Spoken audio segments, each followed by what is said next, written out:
ఇది నేను మరి నిత్య జీవాన్ని పొందడానికి మీరు సహాయం దయచేయమని క్రీస్తు నామాన్ని బట్టి ప్రార్థించిన ఆమేన్.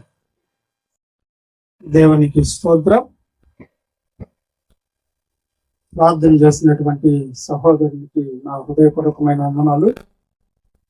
ఈ యొక్క వివాహ కార్యక్రమంలో పాల్గొన్న మీ అందరికి కూడా క్రీస్తు ప్రేమలో వందనాలు తెలియజేసుకుంటూ ఉన్నాను. అందరికి వందనాలండి.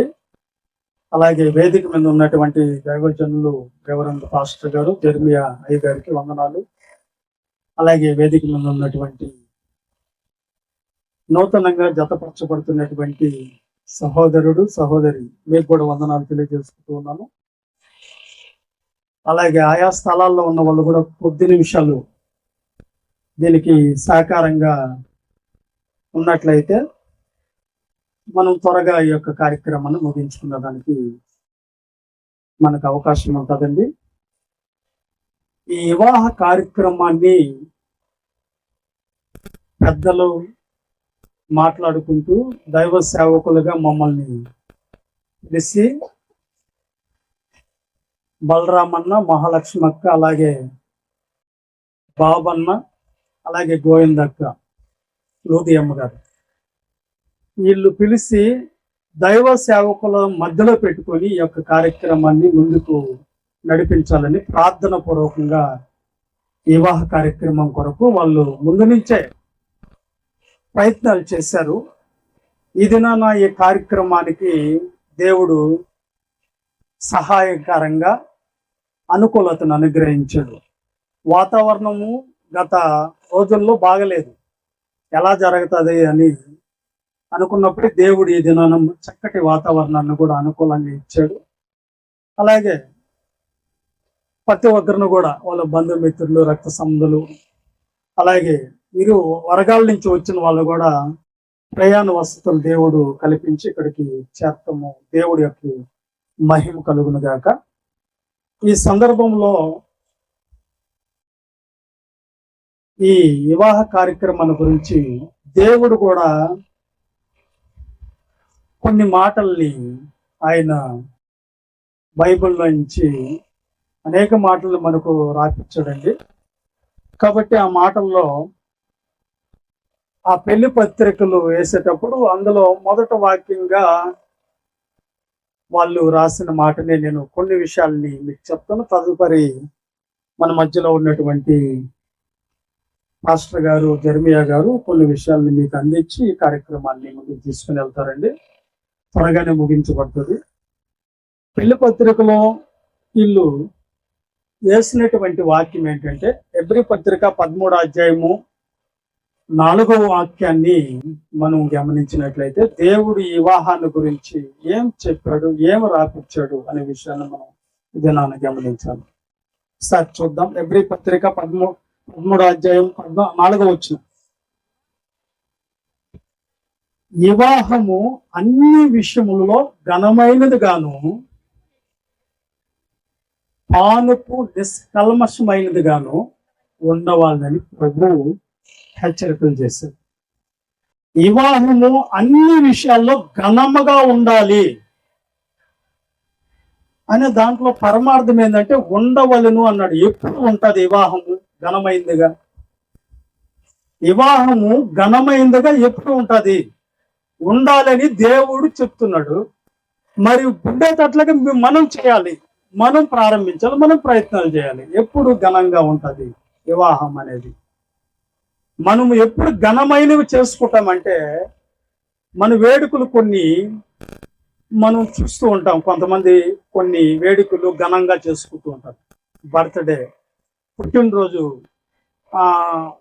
ఫంక్షన్లని, అలాగే పుష్పవతి అయిందని, అలాగే కొన్ని ఈ అన్నప్రసన్న అనే కార్యక్రమాలు, ఈ విధ పండగలు, ఈ విధమైన ఫంక్షన్లు కొన్ని మనము శ్రీమంతం అనేది ఇలాగ కొన్ని కార్యక్రమాలు ఘనంగా చేసుకుంటూ ఉంటారు. కానీ దేవుడు అంటున్నాడు అవి ఘనమైందని ప్రభువు ఎప్పుడు ఎక్కడ రాయబడలేదు. కానీ వివాహం ఘనమైనదిగా ఉండాలి అని మరి దేవుడు కోరుకుంటున్నాడు. ఎప్పుడు ఘనంగా ఉంటది? ఎప్పుడు ఘనమైందిగా దేవుడు కనిపిస్తుంది వివాహం అంటే? మనం బాగా గమనిస్తూ ఉంటే ఈ వివాహం అనే కార్యక్రమాన్ని, ఈ వివాహం అనే వ్యవస్థను ప్రవేశపెట్టింది దేవుడే.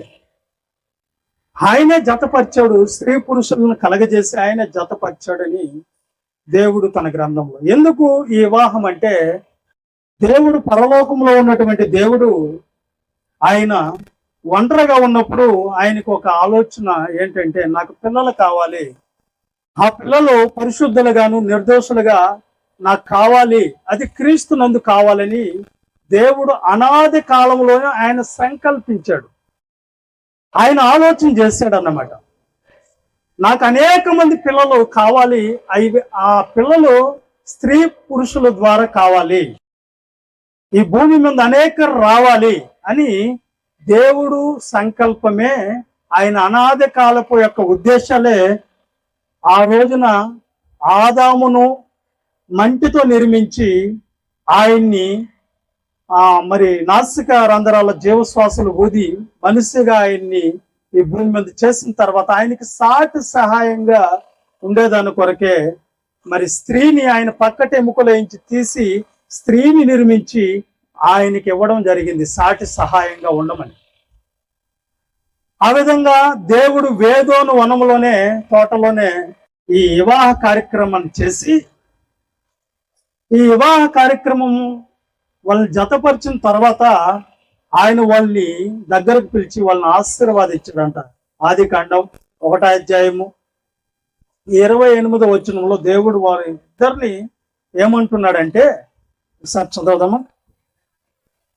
దేవుడు వారిని ఆశీర్వదించును, ఎలా అనగా మీరు ఫలించి అభివృద్ధి నొంది విస్తరించి భూమిని నింపండి.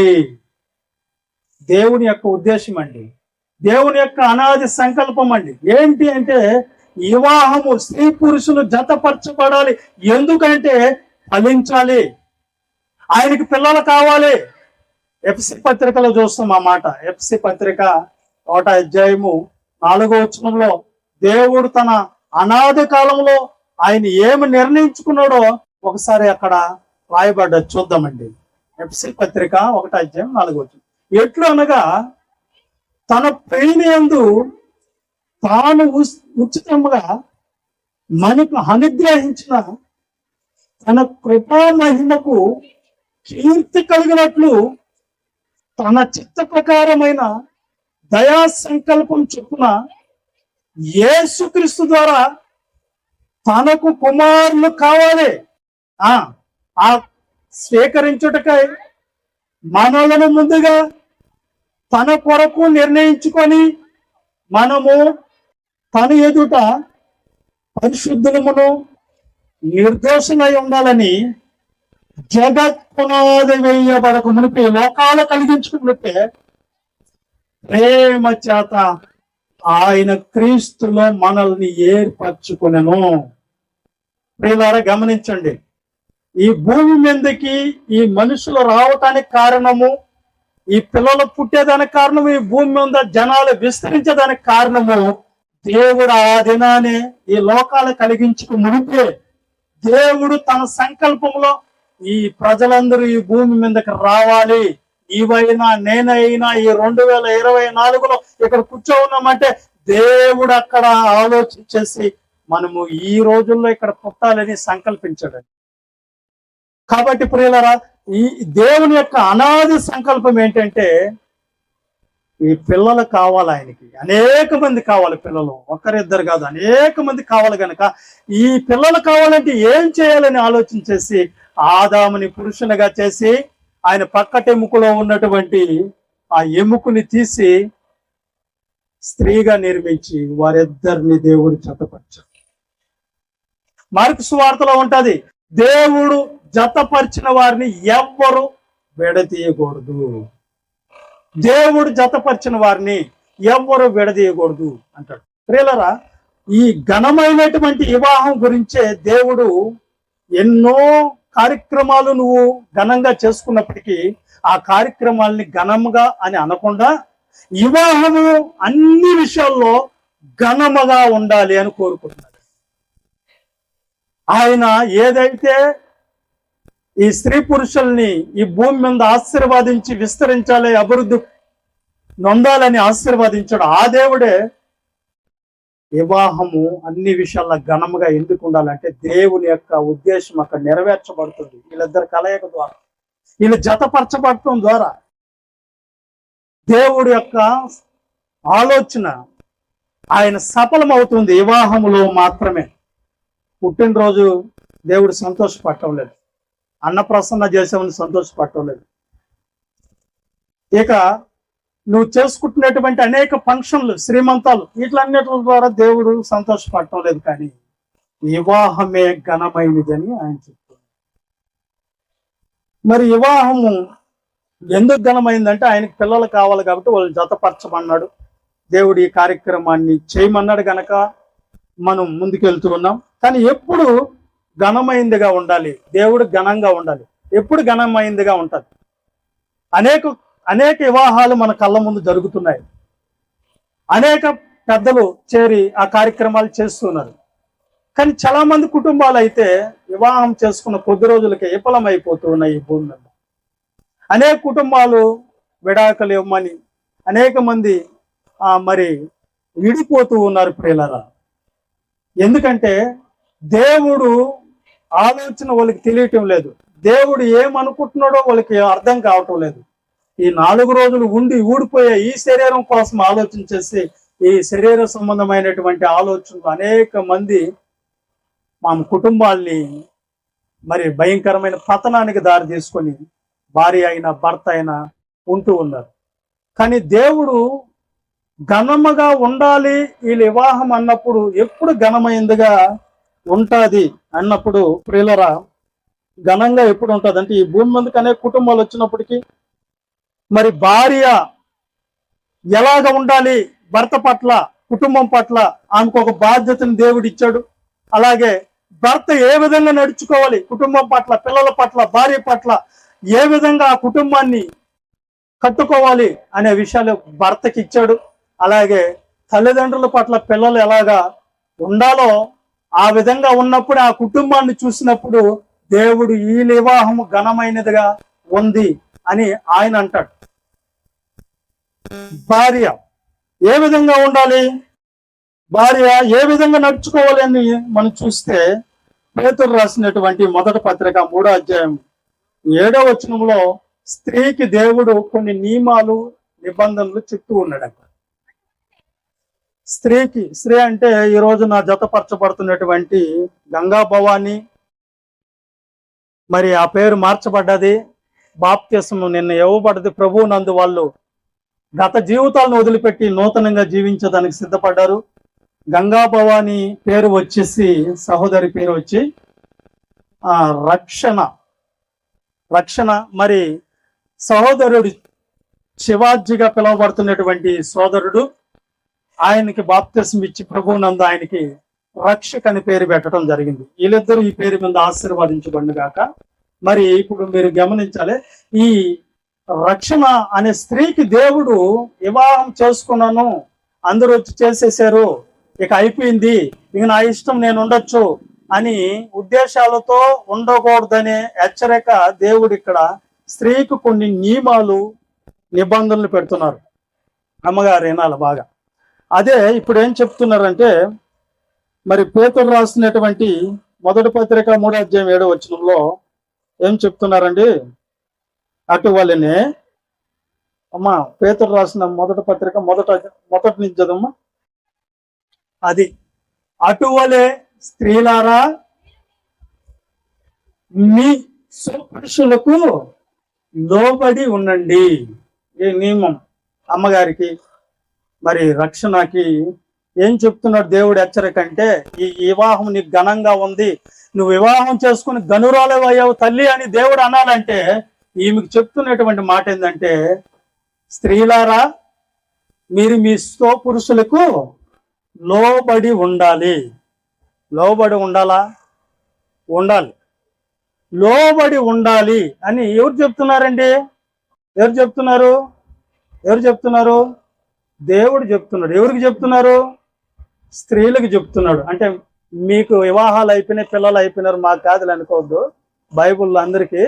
కానీ అమ్మగారు కొత్తగా నూతనంగా జతపరచబడుతుంది కనుక, స్త్రీలారా మీ స్వపురుషులకు లోబడి ఉండండి. నేను మా ఆయనకి తప్ప ఇంకా ఎవరికైనా నేను లోబడి ఉంటానంటే కుదరదు. నా పెదనాయన, చిన్నాన్న, ఇంకా ఎవరో ఉంటారు, వాళ్ళ మాట వింటాను, కానీ నువ్వెవడు భయ నాకు చెప్పేదానికి అని అనేదానికి వీలు లేదు.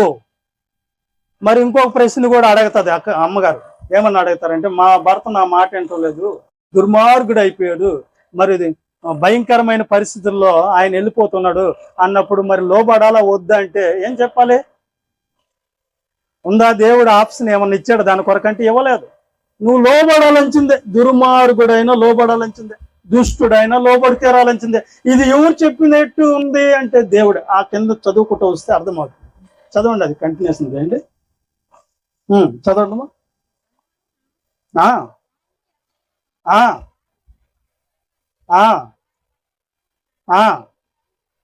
పవిత్ర ప్రవక్తను చూసి వాక్యం లేకుండానే రాబట్టబడవచ్చు. అర్థమైందండి? ఆయన దుష్టుడు దుర్మార్గుడికి తిరుగుతున్నా సరే నువ్వు ఎలా ఉండాలంటే, నువ్వు భయంతో కూడిన నీ ప్రవర్తన వాళ్ళకి తెలుస్తూ ఉంటది. ఆ ప్రవర్తన బట్టే నీకు తెలియకుండానే ఆయన మారిపోయి వస్తాడు. కాబట్టి మీరు కంగారు పడద్దు. కాబట్టి భార్యలారా, స్త్రీలారా, మీరు మీ స్వపురుషులకు లోబడి ఉండాలి. తాగుబోతా లోబడాలి, తిరుగుబోతా లోబడాలి. దేవుడు చెప్పినటువంటి నియమం నీ బాధ్యత, అది నీ బాధ్యత, నీ బాధ్యత. ఈ కార్యక్రమంలో ఎన్నో బయట విషయాలు చెప్పచ్చు, కానీ అవన్నీ నేను చెప్పడం లేదు, అవసరం లేదనుకుంటున్నా. కానీ పెద్దోళ్ళుగా చెప్తే అది బాగుంటది. అయ్యగారు చెప్తారు కొన్ని విషయాలు.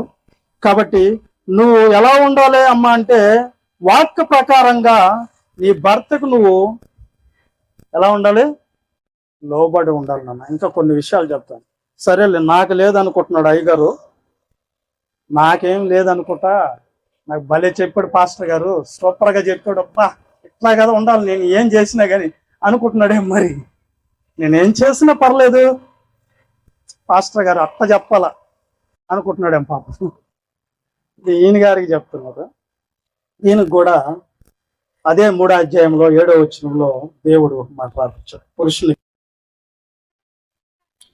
అటువలనే పురుషులారా, జీవమనే కృపావరములో మీ భార్యలు మీతో పాలిన వారై ఉన్నారు గనక ఎరిగి, ఎక్కువ బలహీనమైన ఘటమని నువ్వు భార్యని ఏం చేయాలంట? సన్మానం చేయండి. అభ్యంతరక కలక్కొట్ట ఉండాలంటే ముందు మీ ఇల్లు చక్క పెట్టుకోండి అయ్యా సార్. ముందు దేవుడు మాట వాక్యానుసారంగా, నువ్వు భర్త వాక్యానుసారంగా ఎలా ప్రవర్తించాలంటే, నీ భార్యను నువ్వు ముందు ఏం చేయాలంట? ప్రేమించాలి. ప్రేమించాలి, అది మర్చిపోబాకండి. ప్రేమించాలి. ప్రేమించాలంటే ఈ ఎలా ప్రేమించాలి అని కూడా ఒక డౌట్ వస్తుంది కదా మనకు. ప్రేమించాలి అంటే ఎలా ప్రేమించాలి భార్యని అనేది కూడా మనకు వస్తుంది. ఏదో ఆమెకు తగింది తీసుకుని వచ్చా అక్కడ పడేసి, నేను నీకేదో ఇస్తున్నాను కదా, నువ్వు ఎలా బ్రతుకు, నా దారి నాది, నీ ఇష్టపారు నువ్వు బతుకు, నీకేం కావాలో అడుగు, అవి తీసుకుని వస్తా. పట్టుచీర కావాలా తెస్తాను, ఆ బిర్యానీ తింటావా తెచ్చిస్తాను, ఓకే ఏం కావాలని నేను ఇస్తా, కానీ నేను మాత్రం నా దారి నాది, నువ్వు నీకేం కావాలో అది తెస్తున్నాను కదా అని అంటే సరిపోదు. కొంతమంది కుటుంబాల్లో ఇది ఎందుకు చెప్తున్నా అంటే, బయట విషయానికి వెళ్తున్నాను అనుకోగాను, చిన్న విషయం చెప్తాను. తెనాలి పరిసర ప్రాంతంలో నేను సేవ చేస్తున్నప్పుడు వాళ్ళకి వివాహం చేసాము. మా పాస్టర్లు గారు ఉన్నారు, వాళ్ళతో కూడా మేము కూడా ఉన్నాం.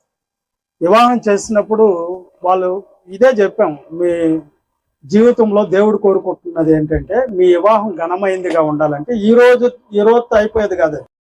దేవుడు ఏమైతే నీకు నియమించాడో ఆ నియమాల ప్రకారం మీరు బ్రతకాలయ్యా అని చెప్పి అమ్మగారికి అయ్యగారికి చెప్పి మేము ప్రార్థన చేసి వెళ్ళిపోయిన తర్వాత 1 నెల తర్వాత మళ్ళీ పిలిచారు మమ్మల్ని, ప్రార్థన చేసి వెళ్తారు రాండి అన్న అని అమ్మగారు పిలిచింది. వెళ్ళిన తర్వాత ఆ ఇంట్లోకి వెళ్ళిన తర్వాత, ఏమ్మా బాగున్నారా ఏంటంటే, అన్న ముందు భోజనం చేయండి అన్న, మీకోసం దైవ సేవకులకు ఆతిథ్యం పెట్టాలి ముందు అని చెప్పేసి, ఏదో వాళ్ళు కొంచెం డిన్నర్ తయారు చేశారు. ఆ డైనింగ్ టేబుల్ మీద పెట్టారు. పెట్టినప్పుడు అన్న మీరు కూడా కూర్చోండి అన్న, మేమిద్దరమే కదా, 4 కుర్చీలు ఉన్న మీరు కూడా తినండి అంటే ఆయన మొహమాటంగా కూర్చున్నారు. ఆయన సరే అమ్మగారు ఈ పక్క నుంచి మాకు వడ్డిస్తూ ఉంది, మేము భోజనం చేస్తూ ఉన్నాం, మాకు సకల మర్యాదలు అందుతున్నాయి. పాపం ఆయనకి ఏం అందటం లేదు. ఆయన మాకు భోజనం పెట్టిన తర్వాత ఆయన విషయం పట్టించుకోవటం లేదని ఆ డైనింగ్ టేబుల్ ప్లేట్ పైకి వేపి తప్పని కొడుతున్నాడు. ఎందుకంటే నాకెక్కడ పెట్టింది అన్నట్టుగా. సరే నాకు తెలియదు కదా వీళ్ళిద్దరి మధ్యలో అసమాధానం అని, ఇట్లా తిరుక్కొని వెళ్ళి ఆ ప్లేట్ శబ్దమని ఆమె పెట్టింది. అప్పుడు నేను గమనించా, ఎందుకు అట్లా చేస్తుందని. తర్వాత మరలా నీళ్ళు అయిపోయినాయి, ఆయన గ్లాసులు నీళ్లు పోయలేదు. నీళ్ళు తీసుకొని నీళ్లు కావాలని చెప్పి పిలవటం లేదు. అమ్మా నీళ్ళు పోయమ్మా అంటే పోద్ది కదా, నోరేమైంది, నోరు ఎందుకు ఇచ్చాడు దేవుడు? సరే పేరు పెట్టి పిలువు, కుమారి నాకు నీళ్లు పోయమ్మా అంటే సరిపోద్ది కదా. అటు కాకుండా ఆయన ఆమెను పిలవటం లేదు. దాది తీసుకొని డైనింగ్ టేబుల్ టక్ టక్ కొడతాడు. టక్ టక్ టక్ కొడితే అప్పుడు వచ్చి ఓహో ఈయనకి నీళ్లు కావాలేమో అని నీళ్లు పోస్తుంది అక్కగారు. అప్పుడు ఏంటి వీళ్ళిద్దరి మధ్యలో అసలు నెల రోజుల్లోకి ఇలా ఉంది పరిస్థితి అంటే, అక్క ఆయనకేం కావాలి పెట్టాక అంటే ఆయన చెప్పడంట, ఈమెను అడగడంట, ఆయన చెప్తేనే ఏం చేస్తుందంట. వీళ్ళిద్దరి మధ్యలో ఏంటి సమాధానం, ఏంటి అసమాధానం అంటే, మధ్యాహ్నం ఆయన డ్యూటీకి పోయి వచ్చిన తర్వాత కూడా సాయంత్రం వచ్చినా మధ్యాహ్నం వచ్చినా ఈయన అడగడంట, అన్నం పెట్టు భోజనం పెడతావని అడగడంట, ఆమె పెట్టదంట. ఇది ఎట్లా ఉంది చూడండి, ఎవరు బాధ్యతలు ఎలా వాళ్ళు అతిక్రమిస్తున్నారు చూసారా. దేవుడు ఏం చెప్పాడు, అమ్మ నీ పురుషునికి నువ్వు లోబడి ఉండమ్మా. ఈయనకేం చెప్పాడు, నీ భార్యని నువ్వు ప్రేమించాయా అని ఈయన చెప్పాడు, ఈయనకి చెప్పాడు. వీళ్ళిద్దరి మధ్యలో ఎక్కడుంది ప్రేమ, ఉంది సమాధానం ఎక్కడుంది, నెమ్మది ఎక్కడుంది ఆ కుటుంబంలో? అప్పుడు వీళ్ళిద్దరూ కూర్చొని నువ్వు కూర్చో అని ఏం చెప్పడం లేదు.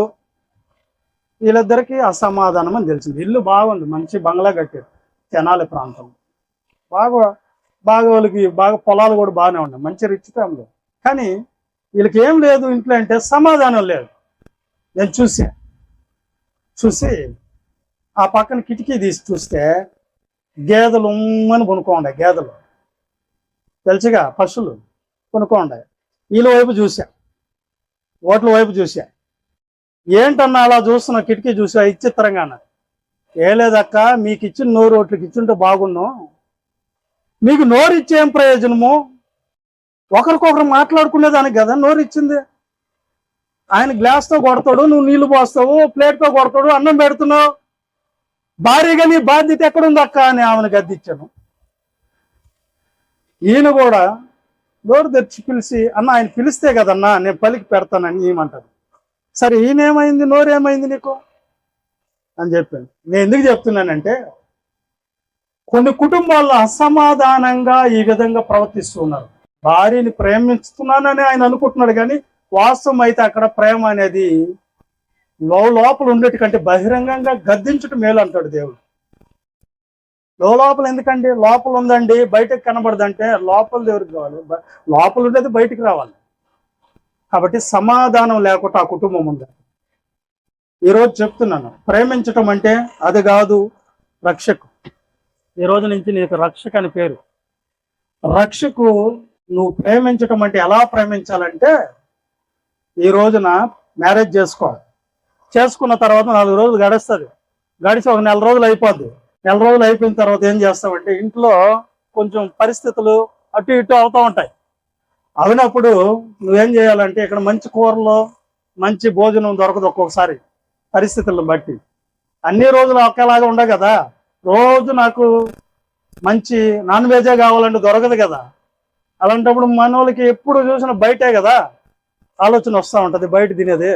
అందుకని చెప్పి అయ్యగారు ఏం చేస్తారంటే, నీ గురించి కాదులే ఫీల్ అవ్వబాబు, నీ గురించి కాదు, ఇతను మెల్లిగా వెళ్ళి ఈయన కడుపు ఈయన చూసుకుంటాడు అన్నమాట. ఇంట్లో ఏముందో లేదో అవసరం లేదు, మెల్లిగా వెళ్ళిపోయి ఏదో చికెన్ బిర్యానీ ఫ్రైడ్ రైస్ తినేస్తాడు. ఇక్కడ భార్య ఏం చేయాలి, అప్పుడు ఇంట్లో కూర్చొని ఊసలు లెక్క పెట్టుకుంటా ఉండాలా. పాపం ఆయన గుడ్నగా లేదు అనుకుంటా ఉంటుంది పాపం ఈమె అమ్మగారు.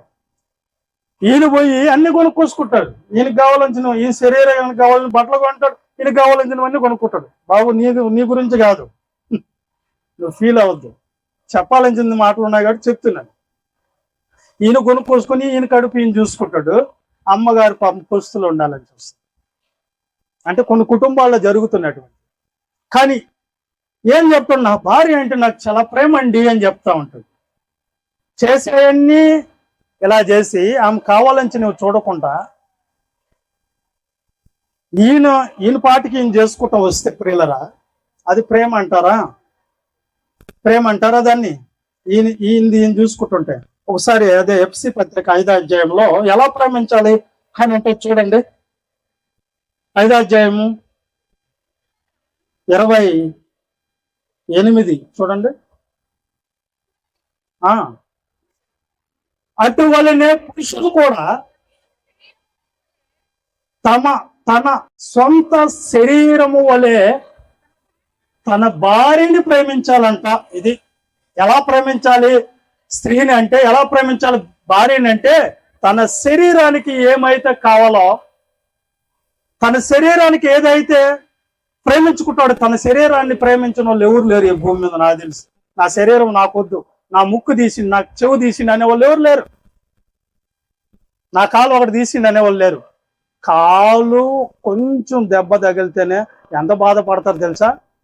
ఎలా ప్రేమించాలి భార్యనంటే, తన సొంత శరీరాన్ని ఎలాగైతే పోషించుకుంటాడో, ఎలాగైతే సంరక్షించుకుంటూ ఉంటాడో, ఆ విధంగా భార్యను ప్రేమించాడు. ఈయన శరీరానికి దాహం అయితే స్ప్రైట్ తాగుతాడు, ఆమెకు దాహం అయితే కుళాయిలో నీళ్లు పట్టిస్తుంది. బాగుందా? అదేనా ప్రేమ అంటే? ఈయన బిర్యానీ తిని వస్తాడు, ఇక్కడ పచ్చడి మెతుకులు కొట్టుకొని తిని అంటాడు. సరిపోద్దా? పురుషులకి వీళ్ళ గురించి చెప్పటం లేదండి. కొన్ని విషయాలు కొన్ని మన కళ్ళ ముందు మెదులుతున్నటువంటి కుటుంబాల గురించి చెప్తున్నాను. పెళ్ళి అయినప్పుడు ఎంతో ప్రేమ ఉంటుంది. అల్లేపురంలో పెళ్లి చూశాను నేను. ఆ పెళ్లి చేసినప్పుడు భయం. ఆ పెళ్లి జరిగినప్పుడు బాగానే ఉంది, తర్వాత గొడవలు అయినాయి, మళ్ళీ మేమే వెళ్ళాలా. ఏది జరిగిన మమ్మల్ని మధ్యలోకి లాగేది. ఏదో బాగా బతుకుతారని, అయ్యా ఆడ అమ్మాయి ఉంది, అయ్యా ఈడ అబ్బాయి ఉంది అని చెప్తాం అనుకో, అది తీసుకుని వచ్చి మాకు పోస్తారు, మా మెడకు చుట్టేస్తారు ఏదన్నా వచ్చినప్పుడు. పాస్టర్ గారు ఎందుకండి ప్రయాసపడేది? బాగా పట్టుకుని లక్షణంగా ఉండండి, అమ్మ గొడవలు వద్దు, సమాధానంగా ఉండండి అని చెప్తారు పాస్టర్లు. అంతకు మించి ఏం చెప్తారు? విడిపోమ్మని, నాశనం అయిపోమని చెప్పరు కదా. కానీ వీళ్ళు పెళ్లి చేసిన 6 నెలలకే గొడవలు వచ్చినాయి అల్లేపురంలో. తర్వాత వెళ్ళాం, మమ్మల్ని పిలిచారు, అన్న మీరు రాకపోతే ఎట్టన్నా, మీరే కదా పెళ్లి చేసింది, మీరే మాట్లాడాలంటే వెళ్ళాం. ఆ ప్రాంతానికి వెళ్ళినప్పుడు ఏం మా గొడవలు ఏంటి అసమాధానం ఏందని అడిగితే, అన్న పెళ్లి జరిగినప్పుడు ఈయన ఎలా ఉన్నాడు తెలుసా నా పట్ల అన్నది. అమ్మ చెప్పమ్మా, చెప్తే కదా మాకు తెలుస్తుంది అంటే, ఎలా ఉన్నారు అంటే ఏమంట, ఆ దడి దగ్గరికి వెళ్తూ ఒక ముళ్ళు కింద పడ్డదంట. వెళ్తూ ఉందంట, ఆ దారిలో కాలు అలా పెట్టబోయిందంట. ఆ అయ్యగారు వచ్చి దోషికి పట్టాడంట. అర్థమైందండి? అమ్మా ముళ్ళు గుచ్చుకుంటుంది, నీ కాలు కింద పెట్టద్దమ్మా. ఎక్కడ పెట్టాలి? నా చేతిలో పెట్టుకుంది అన్నాడు ఆ రోజు ప్రేమ. మరి ఇప్పుడేం జరుగుతుంది అన్న? ఏం జరుగుతుంది చెప్పమ్మా అన్నది. ఇప్పుడు నేను కావాలని ముళ్ళు పక్కన వేసుకొని మధ్యలో వేసుకొని దాని మీద కాలు ఈయన చూస్తాడా లేదని కాలు అయిపోతుంటే, ఏం కాలు పోవాలి అక్కడ దాకా, కాలు సప్టిక్ అయ్యి అంటున్నాడు. ఇదేం ప్రేమ అన్నా? ఇదే నా ప్రేమ అంటే? ఇదే క్రిస్టియన్ ప్రేమ అంటే అని మాట్లాడింది ఆ అమ్మాయి. అందుకన్నా ఈయనకి నాకు సెట్ కాదు, ఇడాగలు తీసుకుని వెళ్ళిపోతున్నాను. అమ్మ అంత మాట అనబట్టమ్మా, ఏదో మిస్టేక్ అయిపోయింది, బండి స్టార్టింగ్ ట్రబుల్లో ఉంటుంది, మేము దాన్ని రిపోర్ట్ చేసి కండిషన్లో పెడతాంలే అని చెప్పి ఆయన కొంచెం గద్దిచ్చి, ఎందుకు మీకు ఇలా ఉంటుంది, ఎందుకు ఈ విధంగా తయారయ్యావు. ఇక ఎన్నో కుటుంబాల గురించి చెప్పాలంటే ఈ రోజు సరిపోదు. అలా ఉన్నాయి అసమాధానంగా. పెళ్లి జరిగేటప్పుడు ఘనంగా చేసుకుంటారు, ఎన్నో లక్షలు కట్టి పెడతారు. కుటుంబ పరిస్థితుల్లోకి వచ్చేలేక ఒకరు బాధ్యతలు మర్చిపోతారు. ఎలా ప్రేమించాలి స్త్రీని అంటే, భార్యని ఎలా ప్రేమించాలి? దేవుడు ఏం చెప్పాడు? ఎలా ప్రేమించాలంటే, నీ శరీరాన్ని ఎలాగైతే ప్రేమించుకుంటున్నావో అలాగే నీ భార్యను కూడా ఏం చేయాలా? ఏం చెప్ప? ప్రేమించు. Very good. చప్పట్లు కొట్టండి పెళ్లి కుమారుడు. మంచిది. ప్రేమిస్తాడంట. ప్రేమ ఇవ్వడం అంటే శరీరాన్ని ఎలా ప్రేమించుకుంటున్నాడంటే అలాగే భార్యను కూడా ప్రేమించు. అర్థమైంది కదా? అక్కడికి పోయేసి అంటే ఎవరు చూడటం లేదు, భార్య కూడా చూడకుండా ఏదో తాగేసి తినేసి రాకూడదు. ఇంటికాడ ఒక ఆమె ఉంది, సగం తిన్నాను సగం తీసుకుపోయి ఆమెకి ఇవ్వాలని చెప్పి ఒక బాధ్యత. షేర్ చేసుకోవాలి మీ ఇద్దరు, అంతేనా? ఎందుకు షేర్ చేసుకోవాలి అంటే ఆ పేతురు రాసిన పత్రికలు ఏమంటున్నాడు? 3వ అధ్యాయం 7వ వచనంలో భార్యలు ఎవరంట?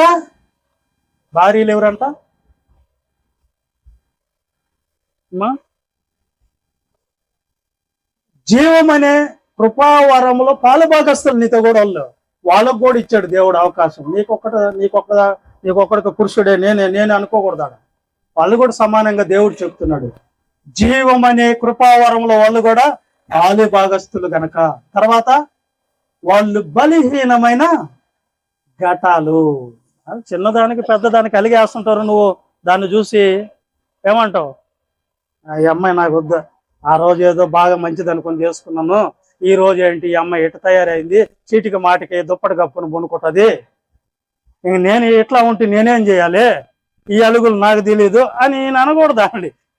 ఏం బాబు, ఏదో అర్థమైందా?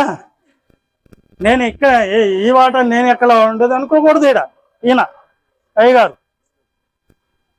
బలహీనమైన ఘటాలు. చిన్నదానికి అలగతారు, చిన్నదానికి కూడా ఏడుస్తారు. చెప్తారు పానీపూరి పగిలిందని కూడా ఏడుస్తారు. బాబు ఏం చేస్తారు? తప్పదు. ఎందుకంటే ఈ రోజున ఆమెకి సగభాగం నువ్వు ఇచ్చావు కాబట్టి ఆమె కూడా ఇంకా ఉంటుంది. బలహీనమైన ఘటాలు, చిన్నదానికి పెద్దదానికి పోనీరోళ్ళ. ఏదన్నా విషయం తెలిసిందంటే దాన్ని సాగది ఆయన కొట్టినా సరే దాన్ని వదిలిపెట్టరు, మాట అయితే వదలరు. ఇది మాత్రం వాస్తవము, ఇది మాత్రం నీకు అనుభవాలతో చెప్పాలని వస్తుంది. ఒక్క మాట పట్టుకున్నారంటే ఎవరన్నా చెప్పింది, అమ్మ మీ ఆయన ఇలాగంట అని చెప్పారంటే దాన్ని ఏం చేస్తారు? ఇక బలహీనమైన ఘటాలంటే అదే లాగతానే ఉంటారు. నువ్వు కూర్చున్నప్పుడు అదే, నిల్చున్నప్పుడు అదే, కొనుక్కున్నప్పుడు అదే, నిద్రపోయేటప్పుడు అదే, లేచినప్పుడు అదే. ప్రస్తాపన నాకు అదే కావాలా, అదంటే అదే కావాలా. ఇంకో మాట కూడా చెప్తా, ఇకపోతే అక్కడికి పోయి ఏదైనా షాపింగ్ తీసుకోపోయినా కానీ నాకు అదే కావాలంటే అదే కావాలంతే, తెచ్చి పెట్టాలని చెంది నువ్వు. తప్పదు. బలహీనమైన ఘటాలు ఎటుకి మాటకి అలగుతుంటారు, బాధపడుతుంటారు. నువ్వు అవన్నీ పట్టించుకోకుండా వాళ్ళని బొద్దుకిచ్చుకొని రావాలమ్మా. అర్థమైందా? ఎన్ని రోజులు ప్రేమిస్తారు చూద్దాం. బలహీనమైన ఘటాలు. ఇంకొక మాట కూడా ఉంటుంది.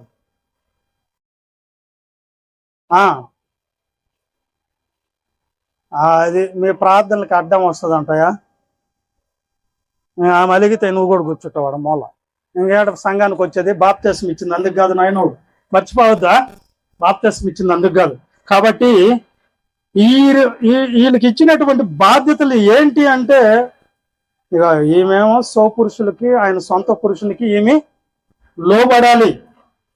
ఎలా లోబడి ఉన్నదో అదే 3వ అధ్యాయం 5వ వచనంలో కొంతమంది పరిశుద్ధ స్త్రీలు ఎలాగా వాళ్ళు కాపురాలు చేశారో చెప్తాడు. కదా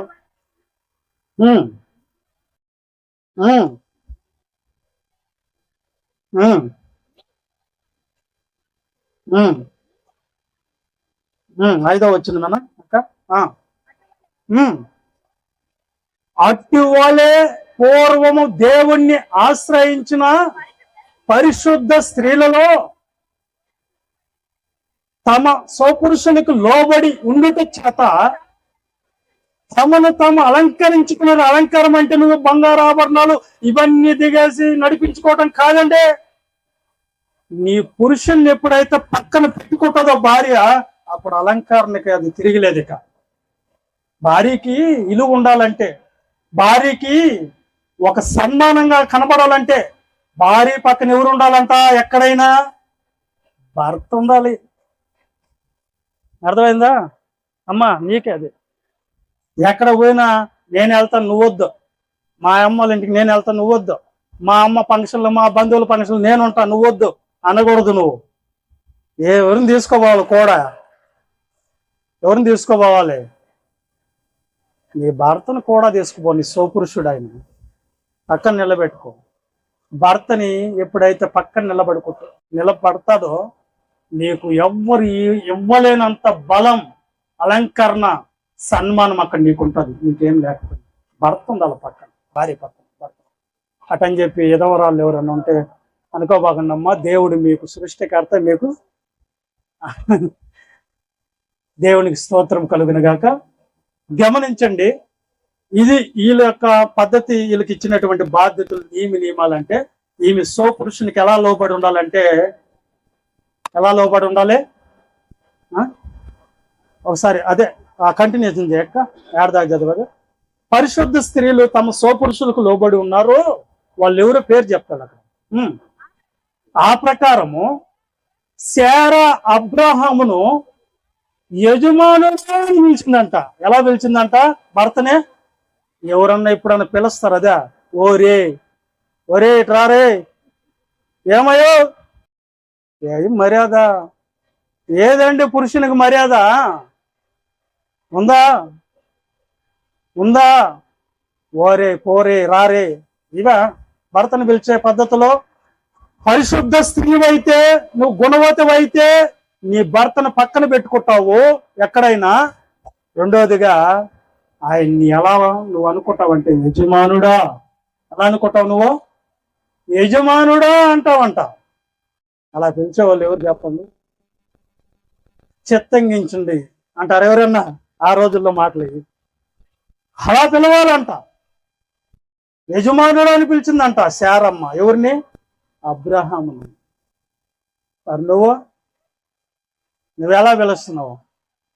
ఒరే మెంటల్ అంటావా నీ భర్తను పట్టుకొని? దేవుడు అదే చెప్పింది, నీళ్ళు కోరుకుందా. ఆ ఒక్క విషయం కొరకు కూడా నీకు పరలోకం మీకుట పోద్ది, నిత్య జీవం రాదు, స్వర్గం రాదు అన్ని జనులకైతే. దేవుడు అది కోరుకోవటం లేదండి. కాబట్టి సమయం అయిపోతుంది కనుక నేను ముగిస్తున్నాను. వీళ్ళు బాధ్యతలు ఏంటంటే, సోపురుషునికి ఈమె లోబడి ఉండాలి, ఆయన పక్కన పెట్టుకోవాలి, ఆయన్ని యజమానుడు అనుకోవాలి. నువ్వు స్త్రీకి, పురుషునికి నువ్వు నీ శరీరాన్ని ఎలాగైతే ప్రేమించుకుంటున్నావో నీ భార్యను కూడా ఆ విధంగానే ప్రేమించాలి. మీ ఇద్దరి మధ్యలో ఇంకొక నియమం ఏంటంటే, మీకు దేవుడు ఫలించి అభివృద్ధి నొందండి అని ఆశీర్వాదం ఇచ్చాడు. ఆ గర్భఫలం కూడా మీకు దేవుడు ఇవ్వబోతాడు. ఇచ్చినప్పుడు వాళ్ళ విషయంలో కూడా మీరు ఎలా ప్రవర్తించాలంటే, ఎఫ్సి పత్రిక 6:4 చదువుకొని ముగించేద్దాం. తండ్రులారా, మీ పిల్లలకు కోపము రేపక ప్రభు యొక్క శిక్షణలోను బోధలోను వారిని పెంచండి. తల్లిదండ్రులకి పిల్లలు విధేయులుగా ఉండాలంటే వాళ్ళని మీరు కోపిస్తులుగా చేస్తున్నారు. ఎందుకు తెలుసా? ఎందుకు చేస్తున్నారు తెలుసా? ఉద్యోగం చేసుకోండిరా బాబు అని చెప్తున్నావు, బతుకుదొరువు చూసుకోండిరా బాబు అని చెప్తున్నావు. పిల్లలకి లేచి నిద్ర లేచి బతుకుదొరువు వెతుక్కోండిరా, సంపాదన మీద పడండిరా, ఈ లోకాన్ని సాధించండి అంటున్నారు. సాధించిన వాళ్ళు ఎంతో మంది వదిలేసిపోయారు. సెల్ ఫోన్ కనిపెట్టాడు ఒక ఆయన. ఆయనకు ఫోన్ నెంబర్ ఉంది. ఆయన ఫోన్కి ఇప్పుడు చేయండి, నాట్ రీచబుల్ అని వస్తుంది. ఎందుకనే?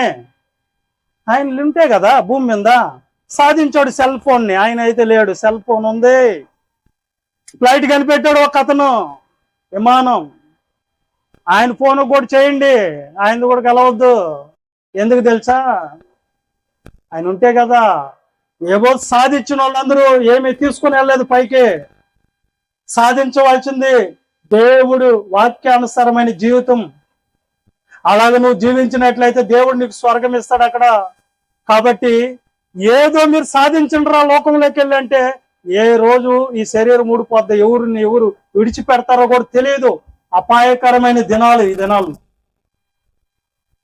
ఉదయం లేచి న్యూస్ చూసిన, న్యూస్ పేపర్ చదివిన షాకింగ్ న్యూస్లు అవన్నీ పెళ్ళిలో చెప్పకూడదు. కాబట్టి పిల్లలకి నేర్పించాలంచింది ఈ లోకంలో ఏదో సాధించమని కాదు, ప్రభు బోధలో ప్రభు శిక్షణలోకి వెళ్ళండి నాన్న. మీ జీవితాన్ని దేవుడు కాపాడుతాడు. మీరు చల్లగా బతుకుతారు. ఆయన చల్లని చూపులు మీ మీద ఉంటాయి అని బోధించాలని వీళ్ళు వాళ్ళకు కోపం రేపుతున్నారు. నువ్వు వెళ్ళి డబ్బు సంపాదించుకోరాపో అని చెప్తున్నారు డైరెక్ట్ గానే. కాబట్టి వాళ్ళకి కోపం వస్తుంది. వీళ్ళ మీద వస్తుంది. ఎవరి మీద? తల్లిదండ్రుల మీద. కోపం రేపొద్దండి. వాళ్ళు ఎలా ఉండాలంటే తల్లిదండ్రులు సన్మానం చేసేటట్లుగా ఉండాలి. పిల్లలు వాళ్ళు ఉండాలంటే మీరు ఏం చేయాలంటే పిల్లల్ని ప్రభు బోధలకు నడిపించాలి. ఎవరన్నా చెప్తారా రే చర్చికి రారా అక్కడ వాక్యం వినరా అని చెప్తారా? చెప్పరు. అక్క ఏరక్క మీ పిల్లలు అంటే వాళ్ళు రాలేదమ్మా. నడిపకపోతే ఎవరికి నష్టం? ఎవరికి నష్టం లేదు, మీకే నష్టం. మీకు పిల్లల్ని ఇచ్చాడు దేవుడు నమ్మకస్తులని, బాగా పెంచుతారని మీరు వదిలేశారు. దేవుడు వాళ్ళు చెడిపోయిన నిన్నే లెక్క అడుగుతాడు. పిల్లలు చెడిపోయిన నిన్నే లెక్క అడుగుతాడండి దేవుడు. ఎందుకు? ఒక నమ్మి నీ చేతులు ఎందుకు పెట్టాను? నా గర్భఫలాన్ని, ఆ బహుమానాన్ని ఎందుకు ఇచ్చాను నీ చేతికి? చక్కగా పెంచుతావని నువ్వు వదిలేసావు. ప్రభు శిక్షణలో, ప్రభు బోధలకు తీసుకురాలి. కాబట్టి ఒక కుటుంబం ఘనంగా ఎప్పుడైతే దేవుని ప్రకారంగా నడుస్తుందో, ఈ నియమాల ప్రకారం, అప్పుడు వాళ్ళ వివాహం ఘనమైందని దేవుడు అంటాడు. ఎప్పుడు ఘనమైందంటే వాక్య ప్రకారంగా భర్త భార్యని ప్రేమించినప్పుడు, తన శరీరాన్ని ప్రేమించినట్లు, పోషించినట్లు తన భార్యని ప్రేమించినప్పుడు ఘనమైంది వివాహం. అలాగే భార్య వాక్యానుసారంగా భర్తని గౌరవించినప్పుడు, లోబడినప్పుడు నీ వివాహం ఘనమైనది. అలాగే వాక్యానుసారంగా తల్లిదండ్రులు పిల్లల పట్ల బాధ్యత తీసుకున్నప్పుడు, దేవుణ్ణిలో వాళ్ళని కొనసాగించి వాళ్ళని పెంచినప్పుడు, వాక్యానుసారంగా వాళ్ళ జీవితాలను చక్కదిద్దినప్పుడు ఈ వివాహం ఘనమైనది. అలాగే పిల్లలు తల్లిదండ్రులకు లోబడి విధేయత చూపించినప్పుడు, ప్రభు వాక్యానికి లోబడినప్పుడు ఈ వివాహం ఘనమైంది. అప్పుడు అంటాడు దేవుడు, నీ వివాహం ఘనమైంది. నీ వివాహం చేసినందుకు బెస్ట్గా నువ్వు బతికావు, నా నియమాల ప్రకారం బతికావు అని పురుషునితో దేవుడు అనాలి. దేవుడు వేయాలి ముద్ర, మనుషులు కాదు. మనుషులు ఇచ్చే సర్టిఫికేట్లు మనకు అవసరం లేదు. దేవుడు అనాలి, అమ్మా నీకు వివాహం చేసుకున్నందుకు చాలా బాగా నువ్వు నీ బాధ్యత ప్రకారంగా ప్రవర్తించావు అనాలి దేవుడు. భర్తను కూడా అదే మాట అనాలి. అయ్యా నీకు వివాహం జరిగినప్పుడు నిచ్చి నీ భార్యని, నీ కుటుంబాన్ని, అలాగే దేవుని సంఘాన్ని దేవుడిచ్చినటువంటి నియమాల ప్రకారంగా బాధ్యతగా నువ్వు ప్రవర్తించావు అని దేవుడు అనాలి. కాబట్టి పిల్లలు కూడా తల్లిదండ్రులకు లోబడాలి. ఎందుకంటే తల్లిదండ్రులను సన్మానం చేస్తే ఏమవుతారంటే పిల్లలు, అక్కడే ఉంటది ఎఫ్సి పత్రికలోని, నీకు మేలు కలిగినట్లు నీ తల్లిని తండ్రిని సన్మానించుమో, అప్పుడు నువ్వు భూమి మీద దీర్ఘాయుష్మంతుడు అవుతావు. కొంతమంది తల్లిదండ్రులు చెప్పిన మాట వెనక వివాహాలు కూడా చేసుకోరన్నమాట. ఆయన చూపించిన అమ్మాయిని చేయాలంటాడు. ఎవరో రౌడీ అమ్మాయిని తీసుకుని వచ్చాడు ఒక పిల్లడు. వాళ్ళ అమ్మ ఏమో నాకు వద్దు అంటది, ఈయనేమో నాకు ఆ అమ్మాయే కావాలంటాడు. చెప్పినప్పుడు ఏం లేదు కాబట్టి అమ్మాయి చేసి పక్కన పెట్టారు. తర్వాత ఏం జరిగి ఉంటుంది మీరు ఆలోచన చేసుకోండి. రౌడీ అంటే ఎవరిని కొడుతుంది? ఈయనకే తుక్కు రేగొట్టదు. ఇట్లా జరుగుతున్నాయి. కాబట్టి వివాహం అన్ని విషయాలు ఘనముగా ఉండవలను అంటే నువ్వు నీ జీవితాంతం నువ్వు వివాహం చేసుకున్నందుకు దేవుని నియమాల ప్రకారంగా బాధ్యతగా వ్యవహరించాలి. దేవునికి మహిమ కలుగును గాక. ఇంతవరకు ఈ వాక్య ఉపదేశాన్ని నిన్న మీ అందరూ కూడా హృదయపూర్వకమైన వందనాలు. ఈ నియమాల ప్రకారంగా బ్రతకమని భార్య భర్తగా జతపరచబడుతున్నటువంటి నూతన వధువరుల్ని నేను హెచ్చరిస్తూ, దేవుని పేరుతో వాళ్ళని ఆశీర్వాదిస్తూ ఈ యొక్క ఉపన్యాసాన్ని ముగించుకుంటున్నాను. ఇప్పుడు మన మధ్యలో ఉన్నటువంటి రెవరెండ్ పాస్టర్ జెర్మియా అయ్య గారు వచ్చి ఈ యొక్క కార్యక్రమాన్ని, వివాహ కార్యక్రమాన్ని ముందుకు కొనసాగిస్తారు. దేవునికి మహిమ కలుగును గాక.